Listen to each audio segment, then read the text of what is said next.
सभी साथियों को नमस्कार, जय हिंद। संकल्प परिवार में आप सभी का हार्दिक स्वागत है। और आज हम जिला दर्शन के अंतर्गत एक नए जिले की बात करेंगे। उदयपुर संभाग के अंतिम जिले की बात करेंगे, अर्थात आज हम प्रतापगढ़ जिले की बात करने वाले हैं। जितने भी साथी लाइव आ चुके हैं, क्लास को लाइक करें, अपने मित्रों के साथ शेयर करना ना भूलें। आज की क्लास को हम प्रारंभ करते हैं। रणथंभौर की पावन धरा से प्रणाम, हाड़ौती से प्रणाम, प्रतापगढ़ जिले से प्रणाम, सभी को प्रणाम, सभी को राम राम। सांवरिया सेठ की तरह से राम राम, सभी को प्रणाम। और आज की क्लास को हम प्रारंभ करते हैं। आज की क्लास में सबसे पहले बात करते हैं हम इस जिले का जिला शुभंकर क्या है। तो उड़न गिलहरी, उड़न गिलहरी जो है, उड़ने वाली जो गिलहरी है, वो इस जिले का शुभंकर है। परिवहन कोड की बात करें, RJ35 इस जिले का परिवहन कोड है। प्राचीन नाम की बात करें तो पूर्व में इसे देवलिया के नाम से जाना जाता था, और ये भी कभी कांठल या वागड़ का हिस्सा था। कांठल का हिस्सा, या फिर इसे आप वागड़ का हिस्सा भी कह सकते हैं। भौगोलिक उपनाम में यदि हम बात करें तो इसे थेवा कला की जन्मभूमि कहा जाता है। थेवा कला की जन्म भूमि। इसके अलावा इसे कांठल की राजधानी कहा जाता है। कांठल की राजधानी। और इसे एक अन्य नाम राजस्थान की राधा नगरी भी कहा जाता है। राजस्थान की राधा नगरी, राजस्थान की राधा नगरी भी इस जिले को कहा जाता है। क्षेत्रफल की यदि हम बात करें तो जिले का क्षेत्रफल है 4449 वर्ग किलोमीटर, वर्ग किमी। जनसंख्या की बात करें 8.67 लाख जो है यहाँ पर जनसंख्या निवास करती है। साक्षरता में जिले की साक्षरता 56% है। और यहाँ पर एक इम्पोर्टेंट फैक्ट है, राज्य में न्यूनतम साक्षरता वाला जो यदि जिला है पुरुष में, तो ये जिला है। तो राज्य में न्यूनतम पुरुष साक्षरता वाला जिला, पुरुष साक्षरता वाला जिला, तो पुरुष साक्षरता में ये जिला सबसे न्यूनतम है। 69.5% यहाँ की पुरुष साक्षरता है। नेक्स्ट बात करते हैं, लिंगानुपात जिले का कितना है।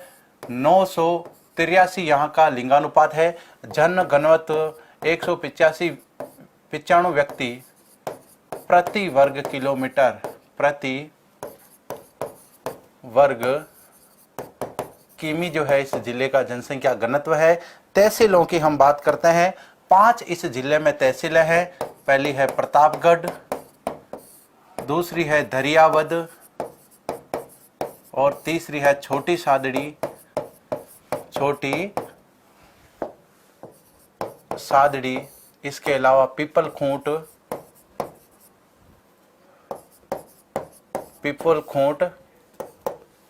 और इसके अंदर एक अरनोद और तहसील रह जाती है। अरनोद, 5 पंचायत समितियां भी है यहाँ पर, और 5 तहसीलें भी है। लोकसभा क्षेत्र की हम बात करें, चित्तौड़गढ़ जो लोकसभा क्षेत्र है उसी के साथ ये शामिल है। तो यहाँ पर चित्तौड़गढ़ प्रतापगढ़ लोकसभा क्षेत्र हो जाएगा। और विधानसभा क्षेत्र की बात करें, विधानसभा क्षेत्र जिले में 2 ही है। पहला है प्रतापगढ़ और दूसरा है धरियावद। 2 विधानसभा क्षेत्र जिले में आते हैं, पहला प्रतापगढ़ है और दूसरा धरियावद है। पड़ोसी जिलों की हम बात करें तो 4 इसके पड़ोसी जिले हैं, जिसमें पहला पड़ोसी जिला है चित्तौड़, दूसरा उदयपुर, तीसरा डूंगरपुर और चौथा बांसवाड़ा, और ये रहा प्रतापगढ़। तो यहाँ पर हम बात करते हैं पड़ोसी जिलों में कौन कौन से जिले शामिल हैं। पहला जिला है उदयपुर, इसके बाद चित्तौड़गढ़, इसके बाद में डूंगरपुर, और एक है बांसवाड़ा। बांसवाड़ा जो है ये यहाँ पर इस जिले के पड़ोसी जिले हैं। पड़ोसी राज्य की यदि हम बात करें तो मध्य प्रदेश इस जिले का पड़ोसी राज्य है।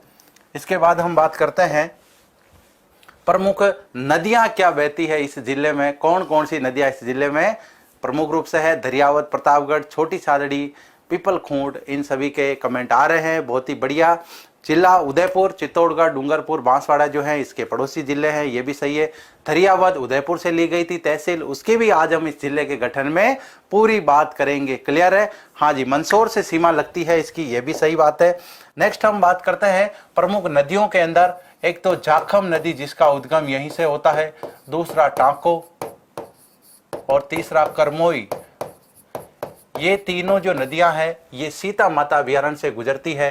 प्रमुख झील जलाशय की यदि हम बात करें तो एक तो इसमें जाखम बांध आ जाता है, जिसकी आज हम डिटेल से बात करेंगे। इसके अलावा लव कुश जलप्रपात, लव कुश जलप्रपात जो है वो इस जिले में प्रमुख रूप से है। परिवहन कोड की हम यहाँ पर बात करेंगे। परिवहन कोड की यदि हम बात करें तो लोकेशन में आ रहा है प्रतापगढ़ जिला। यहाँ पर इससे परिवहन कोड जो राष्ट्रीय राजमार्ग इस जिले से गुजरता है उसका क्रमांक है 113। यदि नवीन राष्ट्रीय राजमार्ग क्रमांक के हिसाब से हम बात करें तो वो हो जाएगा 56, जिसकी हम पहले से बात कर चुके हैं। जो कहाँ से जा रहा है, निम्बाड़ा से दाहोद की तरफ ये रास्ता जा रहा है। पहले यहाँ पर कोई राष्ट्रीय राजमार्ग नहीं था, लेकिन अब यहाँ पर राष्ट्रीय राजमार्ग आ चुका है। तो यहाँ पर हम बात करते हैं राष्ट्रीय राजमार्ग में NH 113 और अब नया जो राष्ट्रीय राजमार्ग है वो कौन सा है, NH 56। इसके अलावा मिट्टियों की यदि हम बात करें तो काली मिट्टी जिले में पाई जाती है, और काली मिट्टी जो है वो मक्का और अफीम उत्पादन के लिए एक प्रमुख मिट्टी मानी जाती है। जलवायु की यदि हम बात करें तो जिले की आर्द्र जलवायु है, और यदि आर्द्र यहाँ पर जलवायु है तो वर्षा का जो यहाँ पर रेशियो रहेगा वो है 80 से 100 सेमी वर्षा, 100 सेंटीमीटर वर्षा जो है वो इस जिले में होती है। इसके अलावा हम बात करें वनस्पति की तो जिले में कौन कौन सी वनस्पति पाई जाती है। पहली तो है सागवान वनस्पति, और दूसरा महुआ के वृक्ष जो हैं, महुआ के वृक्ष जो हैं वो इस जिले में प्रमुख रूप से पाए जाते हैं। महुआ की यदि हम बात करें तो महुआ को आदिवासियों का कल्प वृक्ष भी कहा जाता है। तो यहाँ पर यदि हम महुआ की बात करें, महुआ आदिवासियों का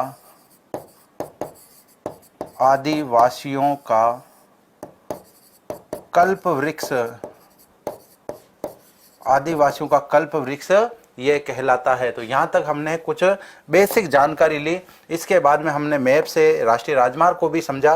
अब हम यहाँ पर समझने का प्रयास करते हैं कि मैप के अकॉर्डिंग क्या क्या प्रश्न हमारे सीधे सीधे बन सकते हैं। छोटी सादड़ी की यदि हम बात करें तो यहाँ पर सेठ छगन लाल की हवेली यहाँ पर स्थित है। छोटी सादड़ी से ही जाखम नदी का उद्गम होता है। जाखम नदी का उद्गम जो है वो छोटी सादड़ी से होता है। इसे प्रतापगढ़ की स्वर्ण नगरी भी कहते हैं। प्रतापगढ़ की स्वर्ण नगरी भी इसे कहा जाता है। और यहीं पर भंवर माता की पहाड़ियों में भंवर माता का मंदिर स्थित है। भंवर माता मंदिर जो है वो भंवर माता की पहाड़ियों में है, और यही भंवर माता की पहाड़ियां जहां से जाखम नदी का उद्गम होता है। इसके अलावा हम यहाँ पर बात करें अरनोद की तो यहाँ पर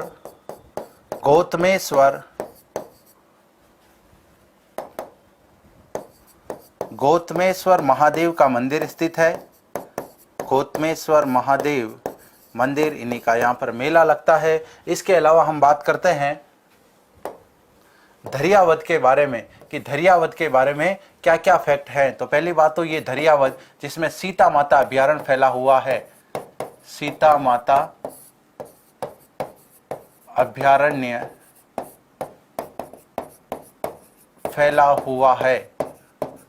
और यहीं पर यदि हम बात करें जाखम परियोजना जो है, जाखम परियोजना जो है अनूपपुरा के निकट यहीं पर ये बांध बना हुआ है।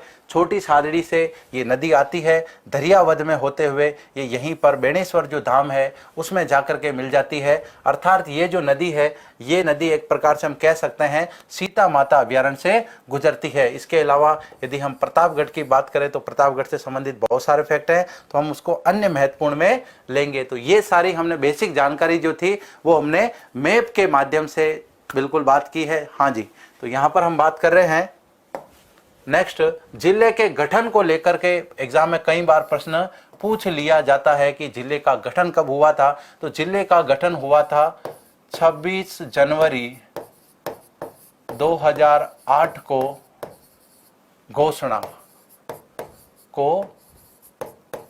घोषणा या स्वतंत्र जिला घोषित, स्वतंत्र जिला बना, मतलब घोषणा कर दी कि भाई इस तारीख को आज से प्रतापगढ़ जो है वो एक नया जिला हो जाएगा। इसके अलावा हम यदि बात करें जिले ने स्वतंत्र रूप से कार्य कब करना प्रारंभ किया, तो वो आता है 1 अप्रैल 2008 से जिले ने स्वतंत्र रूप से कार्य करना प्रारंभ कर दिया। तो स्वतंत्र रूप से जिले ने, एग्जाम में दोनों प्रश्न बन चुके हैं।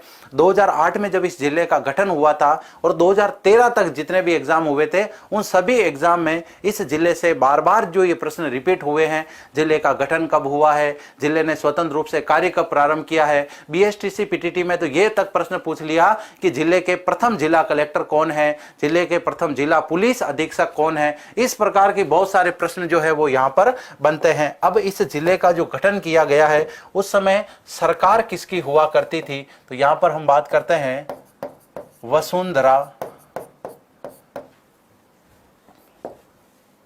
वसुंधरा राजे सरकार द्वारा जिले का गठन किया गया। एग्जाम में यह भी प्रश्न पूछा जा चुका है कि प्रतापगढ़ जिले का जो गठन है वो किस सरकार के समय हुआ था, मतलब बीजेपी की सरकार थी, वसुंधरा राजे जी उस समय मुख्यमंत्री थी। किस समिति के आधार पर इस जिले को गठित किया गया, एक समिति का गठन किया गया था। समिति के बारे में भी एग्जाम में कई बार पूछा जाता है कि कौन सी समिति ने ये सिफारिश दी थी कि भाई जिले का गठन होना चाहिए। तो समिति की यदि हम बात करें तो परमेश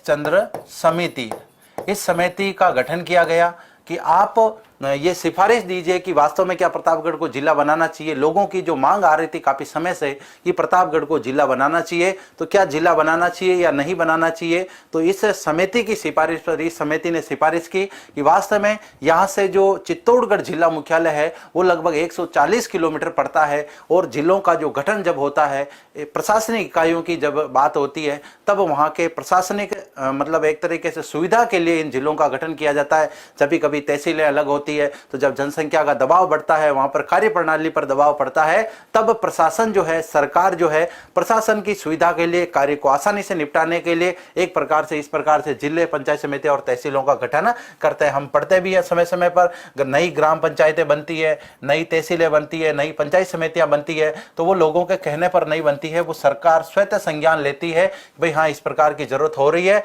और उसके बाद में एक समिति का गठन किया जाता है। समिति की अपनी एक सिफारिश होती है और उन सिफारिशों के आधार पर उनको अलग से दर्जा दिया जाता है। तो समिति की बात करें, परमेश चंद्र समिति की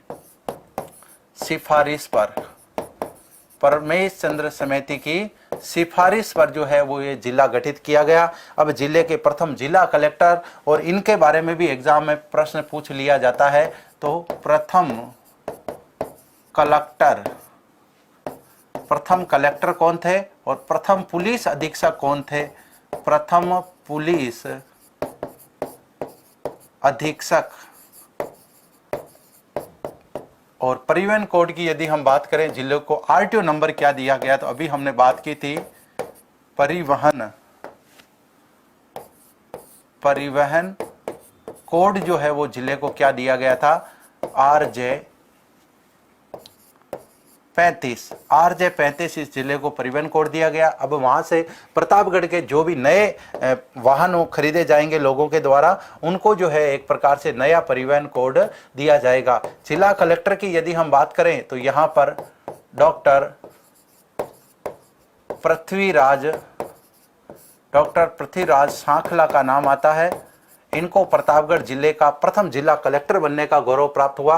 प्रथम पुलिस अधीक्षक की यदि हम बात करें तो श्री शिवलाल जोशी, शिवलाल जोशी जो है वो जिले के प्रथम जिला पुलिस अधीक्षक मतलब एसपी बनाए गए।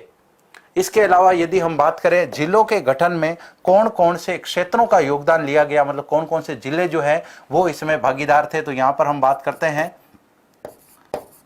तहसीलें या फिर पंचायत समितियां लिख सकते हैं कि 5 पंचायत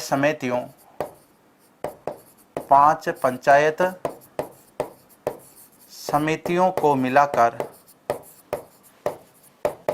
मिलाकर जिले का गठन किया गया, जिले का गठन किया गया।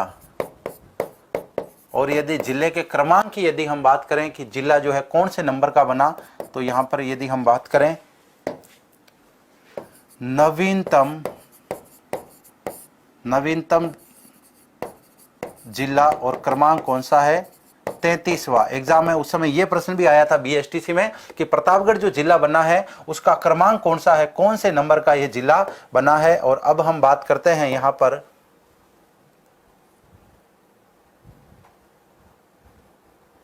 कि भाई 5 पंचायत समितियां जो है वो कौन कौन सी ली गई थी और उनको मिला करके इस जिले का गठन किया गया। तो इसमें सबसे पहले हम बात करते हैं प्रतापगढ़ की।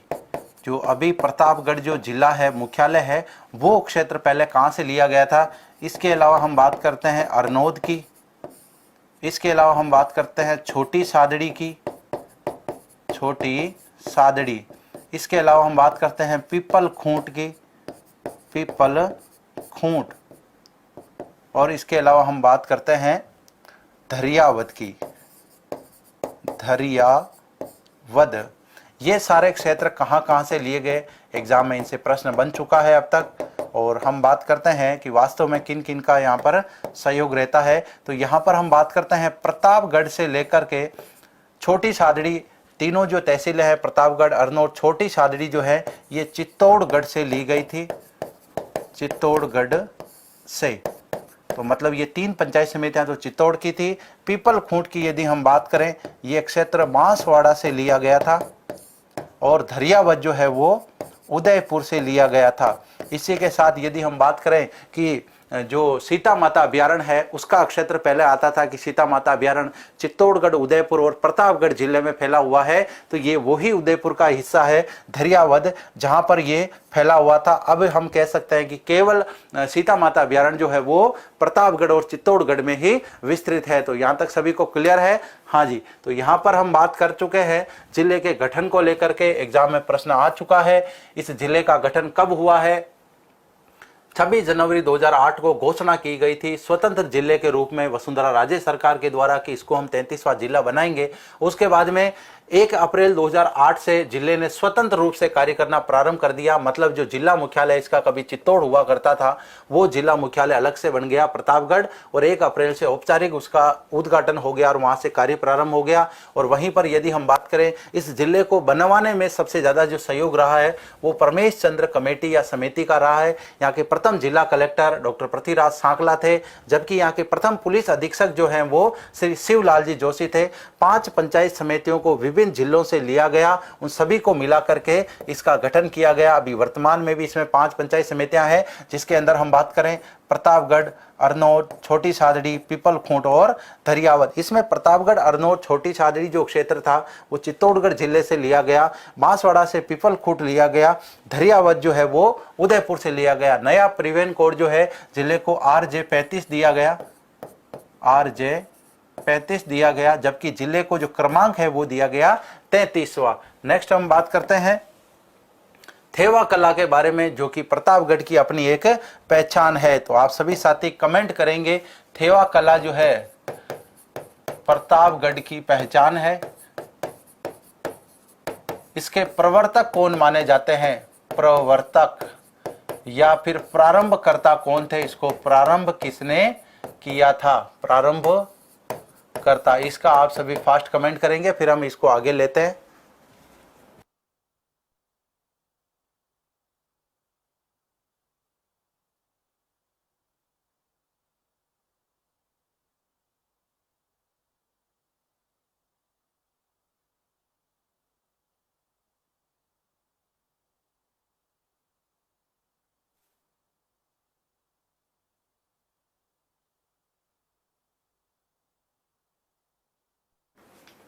अभी तक एक कमेंट आया है नाथू जी सोनी, बिल्कुल सही है। नाथू जी सोनी जो हैं वो इसके प्रवर्तक माने जाते हैं।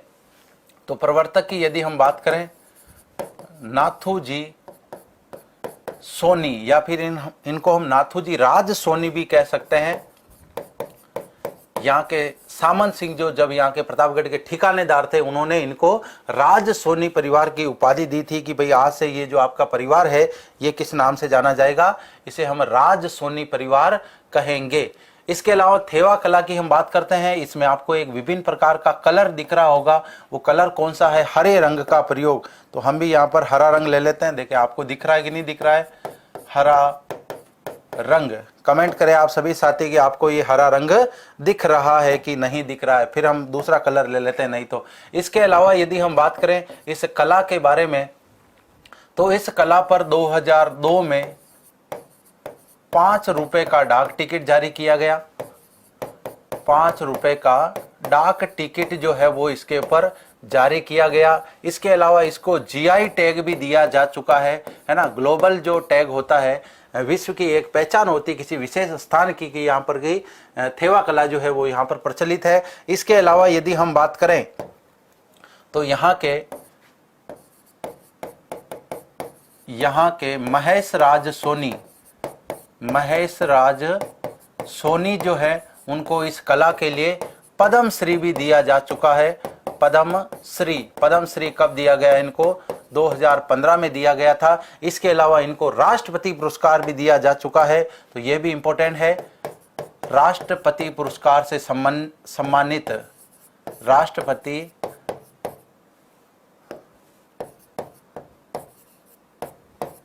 राष्ट्रपति पुरस्कार से ये सम्मानित है।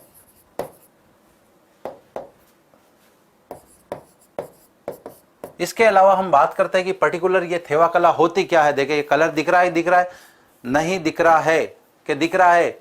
ग्रीन जो कलर है वो आप सभी साथियों को दिख रहा है कि नहीं दिख रहा है? इसको हम काले पेन से लिख देते हैं हरा रंग, और वो लिख दिया हमने काले पेन से। अब ये होती क्या है ये कला? इसको लेकर भी एग्जाम में प्रश्न पूछा जा चुका है। ये कला क्या होती है? तो यहां पर हम बात करते हैं कि कांच पर स्वर्ण मीनाकारी, कांच पर स्वर्ण मीनाकारी या जड़ाई जो है वो कहलाती है थेवा कला। तो यहाँ पर ये तो हमने संक्षिप्त बात की थेवा कला के बारे में। थेवा कला स्पेशली है किससे संबंधित? आभूषण निर्माण से इनका संबंध माना जाता है। प्रवर्तक इसके नाथू जी सोनी है, उन्होंने इसको प्रारंभ करवाया था, प्रचलन उन्होंने इसका करवाया था। बाद में इसके जो अभी कलाकार हैं वर्तमान में, वो इन्हीं का एक परिवार माना जाता है। एक विशेष परिवार है सोनी परिवार, जिसे यहाँ के प्रतापगढ़ के सामंत सिंह नामक एक सामंत हुआ करते थे। उन्होंने इस परिवार को राज सोनी परिवार की संज्ञा दी थी और उन्होंने पदवी दे दी, एक प्रकार से उपाधि कह सकते हैं कि जितने भी परिवार के सदस्य हैं वो सभी राज सोनी परिवार नाम पर लगाएंगे। यहाँ के प्रसिद्ध इस परिवार के जो साथी हैं महेश राज सोनी, इनको पद्म श्री मिल चुका है 2015 में। इनको राष्ट्रपति पुरस्कार से भी सम्मानित किया जा चुका है, क्योंकि पहले तो ये विलुप्त होती कला के अंदर माना जा रहा था कि अब ये कला विलुप्त हो जाएगी, क्योंकि इस परिवार के केवल पुरुष सदस्यों को ही ये कला सिखाई जाती है। अब पुरुष सदस्यों को जब ये कला सिखाई जाएगी तो आगे से आगे पीढ़ी दर पीढ़ी ये बढ़ती रहेगी। महिला सदस्यों को ये नहीं सिखाई जाती है, ऐसा इनका मानना है कि महिला सदस्य जब इनको सीखेगी तो बाद में इस कला का जो है एक प्रकार से विस्तार हो सकता है और ये कला अपना महत्व खो सकती है। तो एक परिवार तक ये कला सीमित है। थेवा कला इसको कहते हैं। कांच के ऊपर स्वर्ण मीनाकारी का कार्य करना थेवा कला कहलाता है। तो एक प्रकार से हम कह सकते हैं सोने की जड़ाई जो है वो कांच के ऊपर की जाती है। एक विशेष प्रकार के आभूषण जो है ये इनसे बनाए जाते हैं। हरे रंग का विशेष रूप से इसमें प्रयोग किया जाता है। प्रतापगढ़ की एक पहचान के रूप में थेवा कला मानी जाती है। इसके अलावा अब हम बात करते हैं देवगढ़ पवन ऊर्जा परियोजना के बारे में। देवगढ़ राजसमंद के अंदर भी है, वो एक ठिकाना माना जाता है। तो यहां पर हम बात कर सकते हैं देवगढ़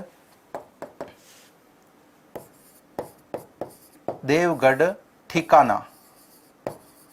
देवगढ़ जो ठिकाना है वो राजसमंद के अंदर है।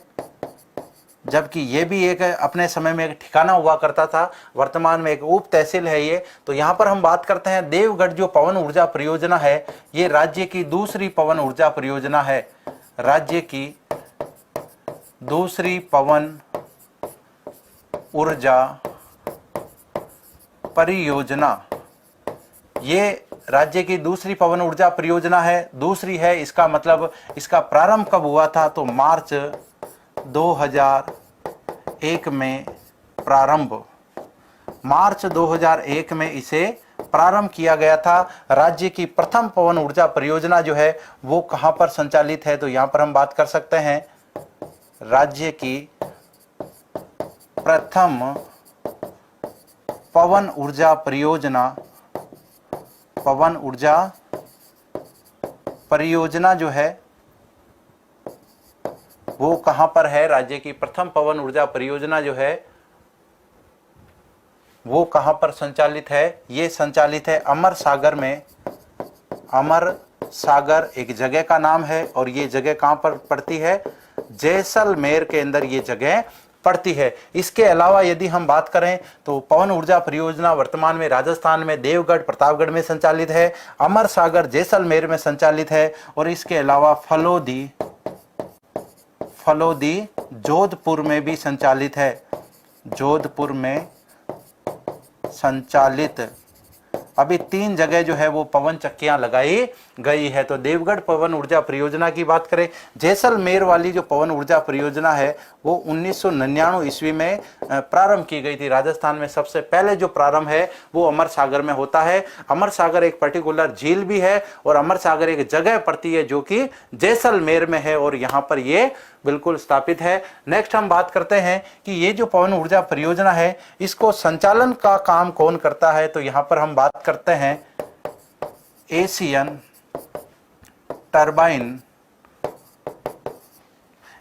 Turbine wind company. और ये कंपनी कहाँ की है, ये चेन्नई की कंपनी है, चेन्नई की कंपनी है वो इसको संचालित करती है। देवगढ़ पवन ऊर्जा परियोजना प्रतापगढ़ जिले में है, राज्य की दूसरी पवन ऊर्जा परियोजना है। 2001 मार्च में ये संचालित की गई। एशियन टरबाइन विंड कंपनी जो चेन्नई की है वो इसे संचालित करती है। देवगढ़ के नाम से 2 जगह हैं, एक देवगढ़ प्रतापगढ़ में है जहाँ पर पवन ऊर्जा परियोजना है, दूसरा देवगढ़ की यदि हम बात करें तो राजसमंद में एक ए श्रेणी का ठिकाना हुआ करता था। महाराणा प्रताप के समय देवगढ़ का जिक्र आता है, राजसमंद में है ये। राजस्थान या राज्य की प्रथम पवन ऊर्जा परियोजना जो है वो अमर सागर में संचालित है, 1999 में संचालित की गई थी। इसके अलावा देवगढ़ और अमर सागर के अलावा भी फलोदी जोधपुर जो है यहाँ पर भी पवन ऊर्जा परियोजना संचालित है। इसके अलावा हम बात करते हैं प्रतापगढ़ के बारे में, प्रतापगढ़ प्रजामंडल के बारे में। प्रतापगढ़ प्रजामंडल जो है 1945 में इसका गठन हुआ था। गठन करने वाले कौन थे, तो संस्थापक सदस्य, आप सभी साथी कमेंट करेंगे इसके संस्थापक सदस्य कौन थे, संस्थापक सदस्य कौन थे, कमेंट करें फास्ट सभी साथी।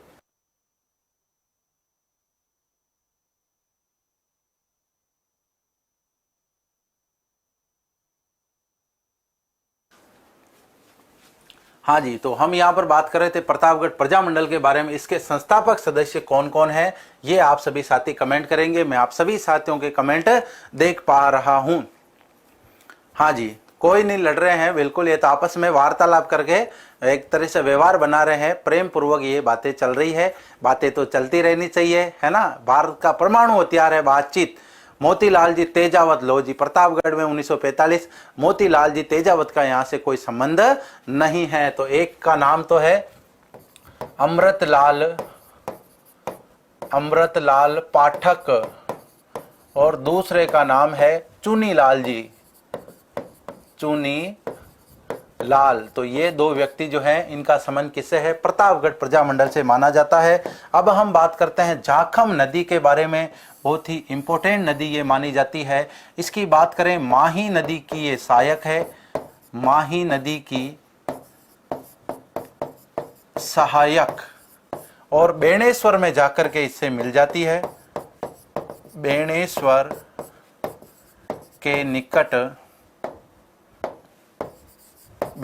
के निकट विलय तो यहाँ पर हम बात करें बेणेश्वर धाम की, हम पहले से बात कर चुके हैं डूंगरपुर के संदर्भ में। इसके अलावा हम बात करें इसका उद्गम कहाँ से होता है, एग्जाम में कई बार पूछ लिया जाता है उद्गम।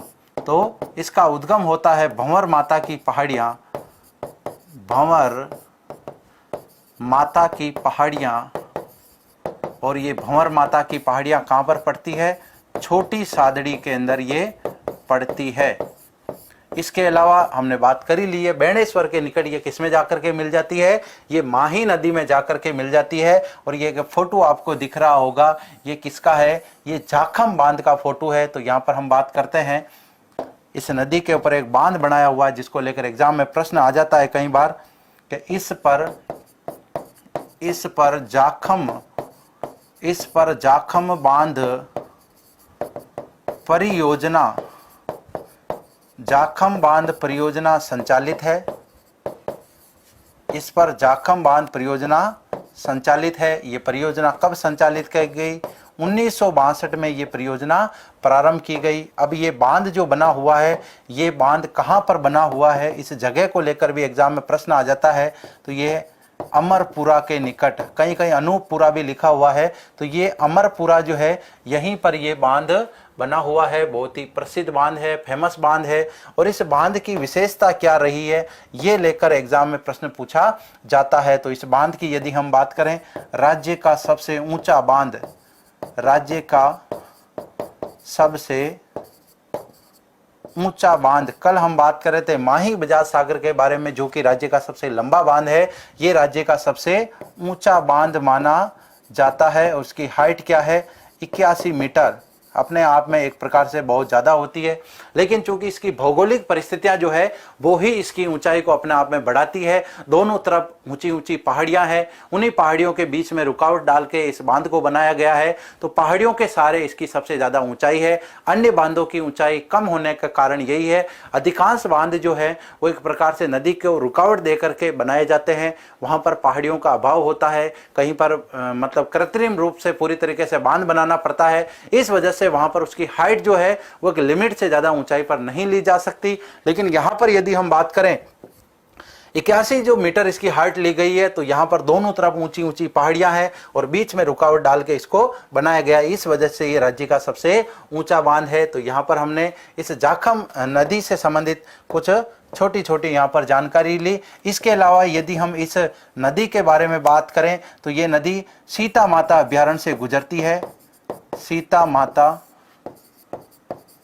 अभ्यारण्य, सीता माता अभ्यारण्य से गुजरती है।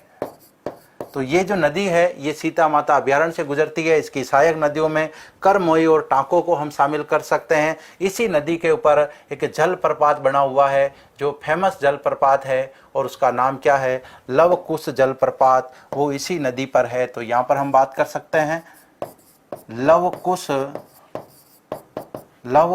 जलप्रपात, लवकुश जलप्रपात इसी नदी पर है, इसी नदी पर है। एग्जाम में प्रश्न आया हुआ भी है लवकुश जलप्रपात। इसके अलावा राजस्थान में से बहुत सारे जलप्रपात हैं, जिसमें चूलिया जलप्रपात जो है वो राज्य का सबसे ऊंचा जलप्रपात है, 18 मीटर उसकी हाइट है, चंबल नदी पर है। और जबकि हम बात करें कि 84गढ़ जहां से चंबल नदी प्रवेश करती है, और उसके बाद में भैंसरोडगढ़ जहां पर भैंसरोडगढ़ दुर्ग बना हुआ है, दोनों के मध्य ये जलप्रपात पड़ता है। तो बिल्कुल कल हम बात करेंगे सीता माता अभ्यारण्य के बारे में, वो हमारे पर्यटन स्थल और इतिहास का एक टॉपिक है।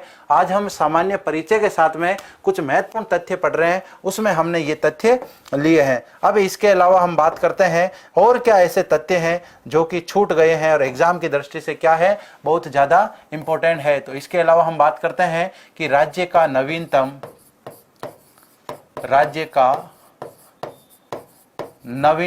एवं 33वां ये जिला है, जिसके बारे में हम बात कर चुके हैं, एग्जाम की दृष्टि से बहुत ज्यादा इंपॉर्टेंट है। इसके अलावा हम बात करें कि जिले का केसरपुरा क्षेत्र, केसरपुरा जो क्षेत्र है, ये एग्जाम में 2017 का जो सेकंड ग्रेड पेपर हुआ था उसमें ये प्रश्न पूछा गया था। केसरपुरा, यहाँ से हीरे के भंडार मिले हैं, हीरे के भंडार प्राप्त हुए हैं, हीरे के भंडार प्राप्त हुए हैं यहाँ से। इसके अलावा हम बात करते हैं कि जिले का जो अफीम उत्पादन है उसमें भी बहुत बड़ा योगदान है। अफीम उत्पादन में एक प्रमुख जिला, तो यहाँ पर हम बात करें चित्तौड़गढ़, कोटा, झालावाड़ और जो प्रतापगढ़ जिले हैं वो एक प्रकार से अफीम उत्पादन में प्रमुख जिले माने जाते हैं। जिले में काली मिट्टी पाई जाती है और काली मिट्टी जो है वो अफीम उत्पादन के लिए सबसे प्रमुख मानी जाती है। तो अफीम उत्पादन में एक प्रमुख जिला ये माना जाता है। इसके लिए यदि हम बात करें तरल हींग की, यदि हम बात करें तो तरल हींग के उत्पादन में राजस्थान में बहुत ही प्रसिद्ध ये जिला रहा है। तरल हींग उत्पादन में तरल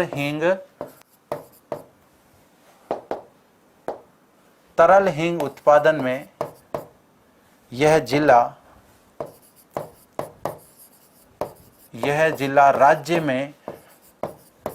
राज्य में प्रसिद्ध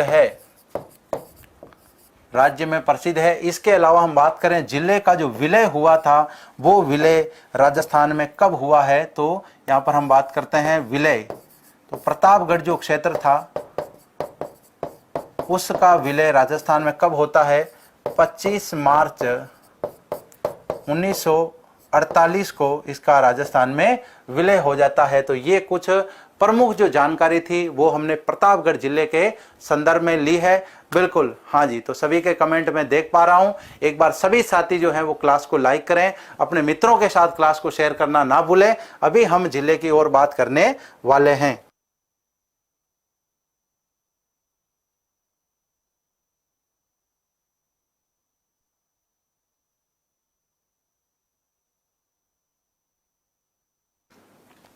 हाँ जी, तो हम अभी बात कर रहे थे जिले के बारे में और हम इस जिले के बारे में बात करते हैं कि रियासत काल में इस जिले में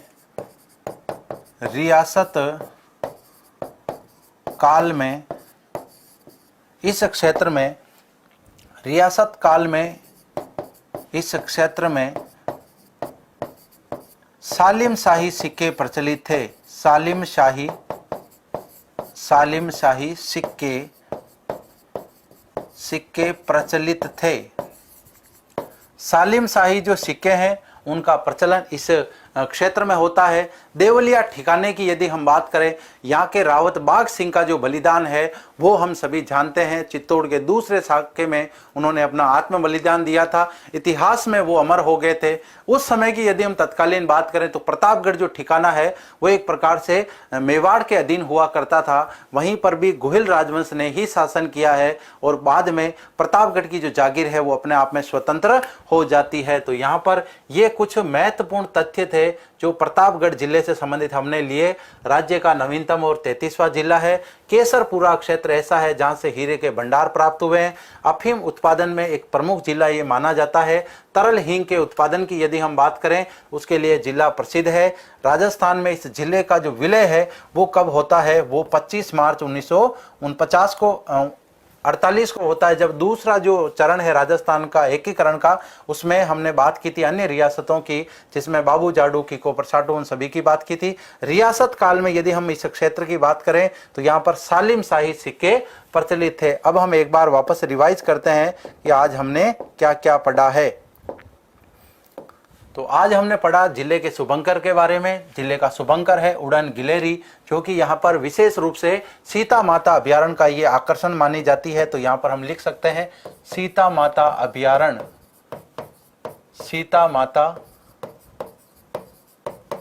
अभ्यारण्य का प्रमुख आकर्षण जो है वो इसको माना जाता है।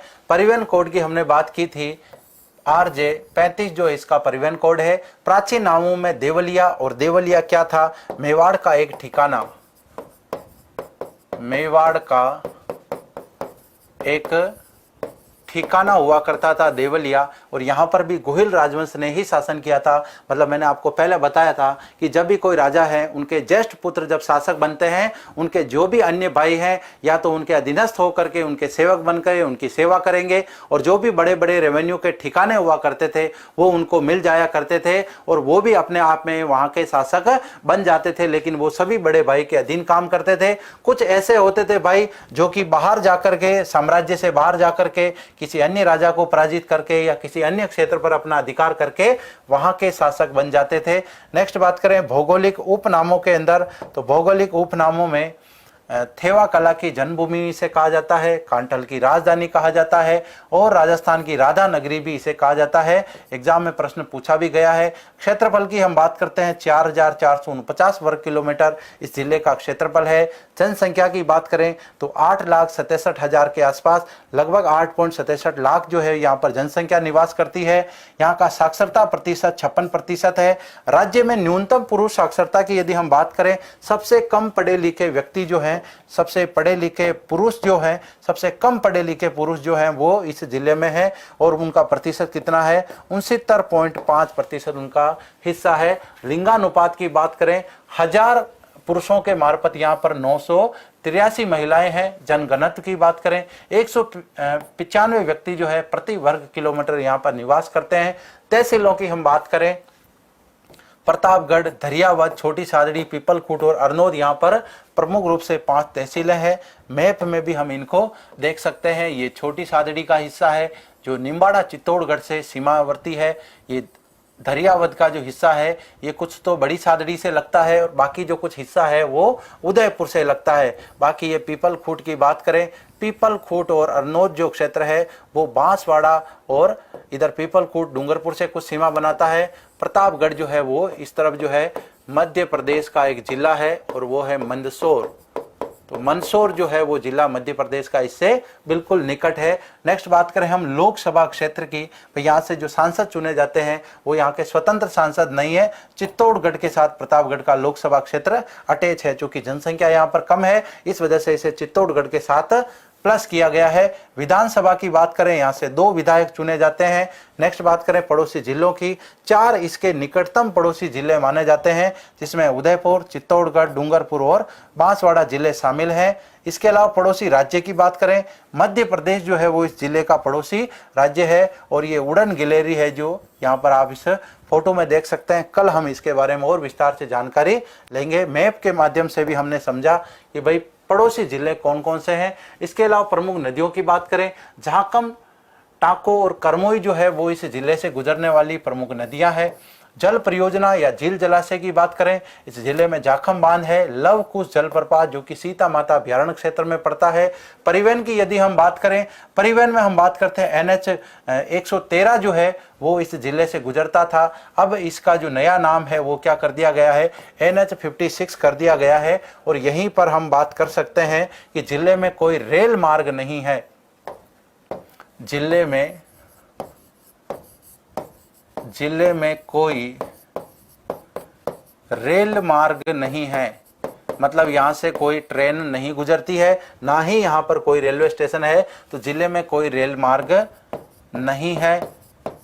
जब हमने डूंगरपुर की बात की थी, बांसवाड़ा की बात की थी, तो बांसवाड़ा में रेलवे मार्ग प्रस्तावित है, तो यहाँ पर भी प्रस्तावित है, वहां पर काम चल रहा है, यहाँ पर अभी कोई काम नहीं चल रहा है। बाद में नीमच से इस क्षेत्र को जोड़ने की परियोजना है। मिट्टी की हम बात करें, मिट्टी में काली मिट्टी जिले में प्रमुख पाई जाती है, और काली मिट्टी जो है वो अफीम उत्पादन में एक प्रमुख मिट्टी मानी जाती है। अफीम उत्पादन में श्रेष्ठ या अफीम उत्पादन के लिए सबसे उपयुक्त मिट्टी ये मानी जाती है। जलवायु की हम बात करें, जिले में आर्द्र जलवायु पाई जाती है। वर्षा यहाँ पर 80 से 100 सेमी होती है। चूंकि यहाँ पर हम बात करें, बांसवाड़ा जिला इसके बिल्कुल निकटता रखता है। बांसवाड़ा जिले में सबसे ज़्यादा वर्षा होती है। झालावाड़ में सबसे ज़्यादा वर्षा होती है, झालावाड़ के बाद बांसवाड़ा में होती है। लेकिन यदि हम बात करें अरब सागर के मानसून से सबसे ज़्यादा जो बारिश है वो बांसवाड़ा जिले में होती है। वनस्पति इस क्षेत्र में सागवान के वृक्ष, महुआ के वृक्ष ये अधिकांशतः सीता माता अभ्यारण्य में पाए जाते हैं। महुआ का वृक्ष जो है वो आदिवासियों का कल्प वृक्ष कहलाता है। इसके अलावा हमने मैप के माध्यम से देखा था कि यहाँ से कौन सा राष्ट्रीय राजमार्ग गुजरता है, तो ये निम्बाड़ा से जो दाहोद गुजरात के लिए जो राष्ट्रीय राजमार्ग जा रहा है, यही राष्ट्रीय राजमार्ग जो है प्रतापगढ़ जिले से होकर के गुजर रहा है। पहले इसका नाम NH 113 था, अभी इसको NH 56 के नाम से जानते हैं। कोई हवाई अड्डा इस जिले में नहीं है। निकटतम हवाई अड्डा जो है वो डबोक उदयपुर का पड़ता है। छोटी सादड़ी की यदि हम बात करें, यहाँ पर सेठ छगन लाल की हवेली स्थित है। जाखम नदी का उद्गम इसी क्षेत्र से होता है। प्रतापगढ़ की इसको स्वर्ण नगरी कहते हैं। भंवर माता मंदिर जो है वो भी, भंवर माता की पहाड़ियाँ यहीं पर स्थापित है। अरनोद की हम बात करें, अरनोद को यहाँ पर गौतमेश्वर महादेव का मंदिर स्थित है। और पीपल खूंट की यदि हम बात करें तो जिले की सबसे जनजाति जो बाहुल्य तहसील है वो यही है। तो यहाँ पर हम बात कर सकते हैं जिले की सबसे ज्यादा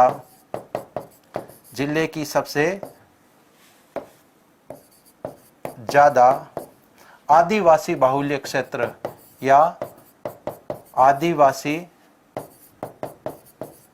बाहुल्य तहसील, आदिवासी बाहुल्य तहसील जो है, जैसे कि हमने बात की थी डूंगरपुर में जो सिमलवाड़ा क्षेत्र है वहां सबसे ज्यादा आदिवासी रहते हैं। और यहाँ पर पीपल खूंट जो है यहाँ पर सबसे ज्यादा आदिवासी रहते हैं। धरियावद की बात करें, ये उदयपुर से लिया गया क्षेत्र है। सीता माता अभ्यारण्य क्षेत्र इसमें फैला हुआ है। और जाखम परियोजना जो है वो यहीं पर स्थित है। नेक्स्ट बात करते हैं जिले के गठन को लेकर। 26 जनवरी 2008 को जिले को स्वतंत्र रूप से जिला बनाने की घोषणा की गई। 1 अप्रैल 2008 से जिले ने स्वतंत्र रूप से कार्य करना प्रारंभ किया। वसुंधरा राजे जी सरकार ने इस जिले का गठन किया था। परमेश चंद्र समिति की सिफारिश पर इसका गठन हुआ। इस जिले के प्रथम जिला कलेक्टर डॉक्टर पृथ्वीराज जी सांकला थे, जबकि प्रथम पुलिस अधीक्षक या हम SP साहब कह सकते हैं वो थे शिवलाल जी जोशी। 5 पंचायत समितियों को मिलाकर इस जिले का गठन किया गया था, जिसमें प्रतापगढ़, अरनोद और छोटी सादड़ी क्षेत्र चित्तौड़गढ़ से लिया गया। पीपल खूंट बांसवाड़ा से लिया। धरियावद उदयपुर से लिया गया था। नया परिवहन कोड RJ 35 जिले को मिला। और नवीनतम जिला जो है वो क्रमांक के हिसाब से 33वां ये जिला बना। थेवा कला की बात करते हैं। थेवा कला प्रतापगढ़ की अपनी एक पहचान है। इसके प्रवर्तक, इसको प्रारंभ करने वाले नाथूजी सोनी है। थेवा कला बेसिकली होती क्या है, तो कांच के ऊपर जो स्वर्ण मीनाकारी की जाती है उसमें स्पेशली हरे रंग का प्रयोग किया जाता है। ये कला थेवा कला कहलाती है। 2002 में इस पर 5 रुपए का डाक टिकट जारी किया गया। इसे GI टैग भी मिल चुका है, जिसे हम ग्लोबल इंडेक्स कहते हैं। और यहाँ के मैसराज जी सोनी जो हैं अभी वर्तमान में प्रमुख कलाकार माने जाते हैं। इनको राष्ट्रपति पुरस्कार भी मिला है। और 2015 में इनको पद्मश्री से सम्मानित किया गया। पद्मश्री जो भारत के श्रेष्ठ नागरिकों को दिए जाने वाले पुरस्कार हैं उसमें 4थे नंबर का आता है। नेक्स्ट पवनगढ़ ऊर्जा परियोजना के बारे में हम बात करते हैं। राज्य की दूसरी पवन ऊर्जा परियोजना ये मानी जाती है, जो कि 2001 के अंदर प्रारंभ की गई थी। एशियन टरबाइन विंड कंपनी जो है चेन्नई की, वो इसे संचालित करती है। देवगढ़ एक ठिकाना भी है। भाई एक जैसे बहुत सारे नाम जो हैं वो हमारे राजस्थान में हैं। जैसे राजगढ़ की बात करें, राजगढ़ चूरू में है, राजगढ़ अलवर में है। बस्सी की हम बात करें, बस्सी चित्तौड़गढ़ में भी है, बस्सी जयपुर में भी है। शाहपुरा की हम बात करें, शाहपुरा जयपुर में भी है, शाहपुरा भिलवाड़ा में भी है। और यहाँ पर हम देवगढ़ की बात कर रहे हैं, देवगढ़ राजसमंद में भी है और देवगढ़ प्रतापगढ़ जिले में भी है। दोनों देवगढ़ के अपने क्षेत्र हैं और दोनों की अपनी पहचान है।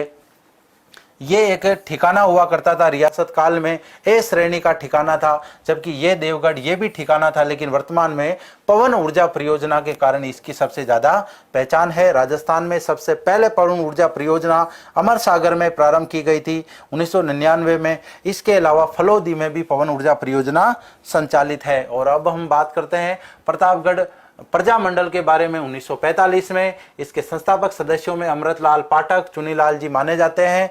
जाखम नदी की हम बात करें तो जाखम नदी माही नदी की एक प्रमुख नदी मानी जाती है। बेणेश्वर धाम में सोम, माही, जाखम तीनों का त्रिवेणी संगम होता है। जबकि इस नदी के उद्गम की हम बात करें, भंवर माता की पहाड़ियां जो कि छोटी सादड़ी क्षेत्र में है, यहाँ से इस नदी का उद्गम होता है। जाखम परियोजना इसी नदी के ऊपर है। ये अमरपुरा के निकट है। राज्य का सबसे ऊंचा बांध जो है ये जाखम बांध माना जाता है। 81 मीटर इसकी हाइट है। इसके अलावा हम बात करते हैं सीता माता अभ्यारण्य से ये नदी गुजरती है और लव कुश जलप्रपात इसी नदी पर बने हुए हैं। नेक्स्ट हम बात करते हैं राज्य का नवीनतम एवं 33वां जिला प्रतापगढ़ है। केसरपुरा क्षेत्र, यहाँ पर आप मोस्ट इंपोर्टेंट लगा सकते हो, क्योंकि राजस्थान के अंदर अभी तक तो हीरों का पता यहीं पर चल पाया है, पता चला है। अभी भविष्य में यहाँ पर उत्खनन भी होगा। इसके अलावा हम बात करें अफीम उत्पादन में ये एक प्रमुख जिला माना जाता है। तरल हींग के उत्पादन में तो राजस्थान में इसकी अपनी एक पहचान है, बहुत ही ज्यादा प्रसिद्ध है। एग्जाम में प्रश्न पूछा भी गया है, तरल हींग के लिए राजस्थान का कौन सा जिला जाना जाता है। विलय की बात करें, प्रतापगढ़ रियासत जो थी उसका 25 मार्च 1948 में राजस्थान के एकीकरण के दूसरे चरण में विलय हुआ था। और रियासत काल की हम यहाँ पर बात करें, यहाँ पर सालिम शाही सिक्के चलते थे। इस जिले में कोई रेलवे मार्ग वर्तमान में नहीं है, एयरपोर्ट भी नहीं है। निकटतम हवाई अड्डा जो है वो डबोक हवाई अड्डा पड़ता है। तो यहां तक हमने बात की। कल हम बात करेंगे सीता माता अभ्यारण्य की भी। आज की क्लास यहीं तक। सभी साथी जितने भी लाइव हैं क्लास को एक बार शेयर भी करें, लाइक भी करें। यूट्यूब चैनल पर नए हैं तो चैनल को सब्सक्राइब करें, टेलीग्राम चैनल को जरूर ज्वाइन करें। और इसी के साथ आज की क्लास समाप्त होती है। कल मिलते हैं इसी जिले के पार्ट 2 के साथ और कुछ नवीनतम जानकारी की कल हम बात करेंगे। तब तक के लिए अनुमति दीजिए। जय हिंद, जय भारत।